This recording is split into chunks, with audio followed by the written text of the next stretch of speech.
స్నేహితులారా, మీకు తెలుసా ఛానల్ కి స్వాగతం. మీకు వీడియో నచ్చితే దయచేసి లైక్ చేయండి, షేర్ చేయండి మరియు సబ్స్క్రైబ్ చేయండి. స్టాక్ మార్కెట్ ఆ పేరు వినగానే మనలో చాలా మందికి మైండ్లో ఏమొస్తుంది? అబ్బో, ఇవో పెద్ద పెద్ద నంబర్లు, పైకి కిందికి వెళ్లే గ్రాఫులు, అసలు అర్థంగాని లెక్కలు, అంతే కదా? కానీ నమ్మండి, ఈ మొత్తం కాంప్లికేటెడ్ ప్రపంచాన్ని మనం ఒక సింపుల్ కథతో చాలా ఈజీగా అర్థం చేసుకోవచ్చు. మరి ఆ కథేంటో చూసేద్దామా? చాలా మందిని కన్ఫ్యూజ్ చేసే ప్రశ్న ఇది, కరెక్టే. కానీ టెన్షన్ పడాల్సిన అవసరమే లేదు, ఎందుకంటే దీని వెనుకున్న అస్సలు కథ చాలా అంటే చాలా సింపుల్. అవును, మనమిప్పుడు ఎలాంటి కష్టమైన లెక్కలు, గ్రాఫుల జోలికి వెళ్లట్లేదు. మన ప్రయాణం ఒక కథతోనే మొదలవుతుంది. సరే, మన కథలో హీరో ఇతనే, పేరు జిగ్నేష్ భాయ్. తన ఏరియాలోనే ఫుల్ ఫేమస్ అయిన ఒక సూపర్ మార్కెట్కి ఓనర్ అన్నమాట. ఇక బిజినెస్ అయితే 3 పువ్వులు 6 కాయలుగా భలే నడుస్తోంది. ఓకే, ముందుగా మనం ఒక చిన్న పదం గురించి తెలుసుకోవాలి, యాజమాన్యం లేదా ఓనర్షిప్. ఇప్పుడు చూడండి, జిగ్నేష్ ఈ సూపర్ మార్కెట్ని తనే స్వంతంగా స్టార్ట్ చేశాడు. అంటే దీనికి 100కి 100% ఓనర్ అతనే. సింపుల్గా చెప్పాలంటే వచ్చే లాభాల్లో ప్రతి రూపాయి అతనికి చెందుతుంది, అంతే. సరే, ప్రతి బిజినెస్కి ఒక వాల్యూ ఉంటుంది కదా, దాన్నే మనం వాల్యుయేషన్ అంటాం. అంటే ఆ వ్యాపారం విలువ ఎంత అని. మరి మన జిగ్నేష్ భాయ్ 10 ఏళ్ల కష్టపడి కట్టిన ఈ సూపర్ మార్కెట్ విలువ ఉదాహరణకి 1 కోటి రూపాయలు అనుకుందాం. బిజినెస్ అయితే సూపర్ డూపర్గా ఉంది, కానీ జిగ్నేష్కి అంతా ఒంటరిగా చూసుకోవడం కొంచెం కష్టంగా అనిపించింది. ఒక పార్ట్నర్ ఉంటే బాగుండును అనుకున్నాడు. అయితే ఇక్కడే ఒక ప్రాబ్లం వచ్చింది. ఏంటంటే తన దుకాణాన్ని సగానికి కోసి అమ్మలేడు కదా, మరి ఎలా? ఇక్కడే మన కథలో అస్సలు ట్విస్ట్ మొదలైంది. ఈ ప్రాబ్లంకి సొల్యూషనే షేర్లు. జిగ్నేష్ ఏం చేశాడంటే తన 1 కోటి రూపాయల విలువైన వ్యాపారాన్ని ఉదాహరణకు ఒక 1000 సమాన భాగాలుగా విడగొట్టాడు. అంతే, ఈ ప్రతి ఒక్క చిన్న భాగాన్ని మనం షేర్ అని అంటాం. అంటే మొత్తం ఓనర్షిప్ని చిన్న చిన్న ముక్కలుగా, యూనిట్లుగా మార్చడమన్నమాట. ఇప్పుడు మన జిగ్నేష్ భాయ్ ఆలోచనలు ఇంకా పెద్దవయ్యాయి. తన సూపర్ మార్కెట్ను కేవలం ఒక ఏరియాకే పరిమితం చేయకుండా దేశం మొత్తం విస్తరించాలని కలలు కంటున్నాడు. భలే ఐడియా కదా, కానీ దీనికి చాలా అంటే చాలా డబ్బు కావాలి. ఈ డబ్బునే మనం బిజినెస్ భాషలో మూలధనం లేదా క్యాపిటల్ అంటాం. ఈ డబ్బును సమకూర్చుకోవటానికి సాధారణంగా 2 దారులుంటాయి. ఒకటి, బ్యాంకుకెళ్ళి లోన్ తీసుకోవటం. కానీ ఇందులో ఒక రిస్క్ ఉంది. ఒకవేళ బిజినెస్ అనుకున్నట్టు నడవకపోతే ఆ అప్పు తీర్చడం పెద్ద తలనొప్పి అవుతుంది.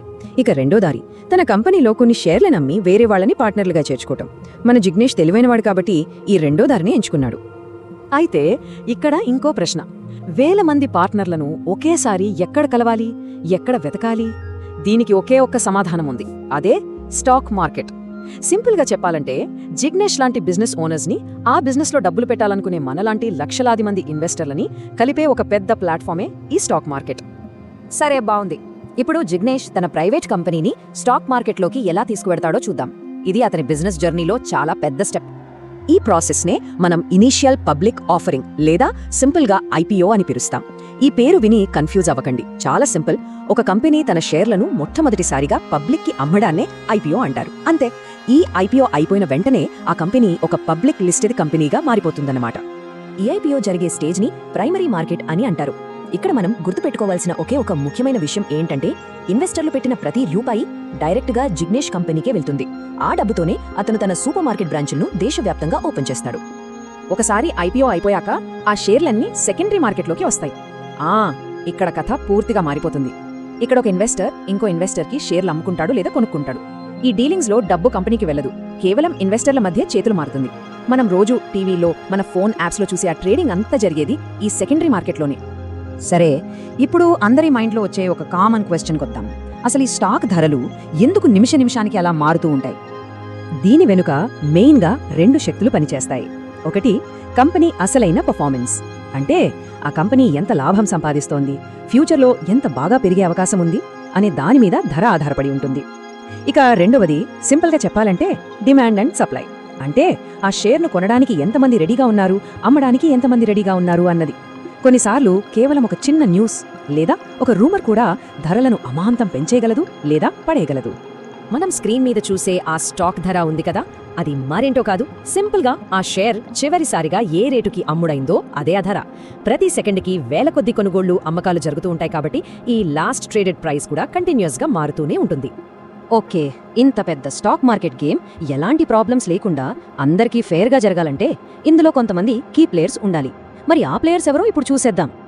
ఈ సిస్టంలో మెయిన్గా 4 ఉంటారన్నమాట. ఒకరు షేర్లు అమ్మే కంపెనీలు, 2 వాటిని కొనే మనలాంటి ఇన్వెస్టర్లు, 3 ఈ కొనడం అమ్మడం మధ్యలో మనకు హెల్ప్ చేసే బ్రోకర్లు, ఇక 4వ వాళ్ళు వీళ్ళందర్నీ రూల్స్ ప్రకారం నడుస్తున్నారా లేదా అని చెక్ చేసే రెగ్యులేటర్లు. చూడండి, మనం డైరెక్ట్గా స్టాక్ ఎక్స్చేంజ్కెళ్ళి నాకు ఫలానా కంపెనీ షేర్లు కావాలి అని కొనలేం. మనకి మార్కెట్కి మధ్య ఒక కనెక్షన్ కావాలి. ఆ కనెక్షనే ఈ బ్రోకర్. మన ఆర్డర్స్ని మార్కెట్కి చేరవేసేది వీళ్లే. సింపుల్గా చెప్పాలంటే మన తరఫున షేర్లను కొనడానికి, అమ్మడానికి హెల్ప్ చేస్తారు. ఈ సర్వీస్ చేసినందుకు వాళ్లు చిన్నగా కొంత కమిషన్ తీసుకుంటారు. ఇన్ని కోట్ల రూపాయల లావాదేవీలు జరిగే చోట మోసాలు జరగకుండా అందరూ రూల్స్ ఫాలో అయ్యేలా చూడటానికి ఒక రెఫరీ కావాలి కదా. ఆ రెఫరీనే సెబీ, అంటే securities and exchange board of India. ఇది మన భారత ప్రభుత్వ సంస్థ. ఇన్వెస్టర్ల డబ్బుకు సేఫ్టీ ఇవ్వటం, మార్కెట్ అంతా పద్ధతిగా, నిజాయితీగా జరిగేలా చూడటమే దీని మెయిన్ డ్యూటీ. చివరిగా ఒక్క విషయం, సెబీ లాంటి ఒక పవర్ఫుల్ రెగ్యులేటర్ ఉంది అనే భరోసాతోనే మనలాంటి సాధారణ ప్రజలు కూడా ధైర్యంగా తమ డబ్బును స్టాక్ మార్కెట్లో ఇన్వెస్ట్ చేయగలుగుతున్నారు. ఒకటి గుర్తుంచుకోండి, స్టాక్ మార్కెట్ అంటే కేవలం డబ్బు, లాభనష్టాలు మాత్రమే కాదు. అంతకుమించి అది నమ్మకం మీద నడిచే ఒక అతిపెద్ద వ్యవస్థ. డీమ్యాట్ అకౌంట్ ఓపెన్ చేయడానికి ఈ క్యూఆర్ కోడ్ స్కాన్ చేయండి.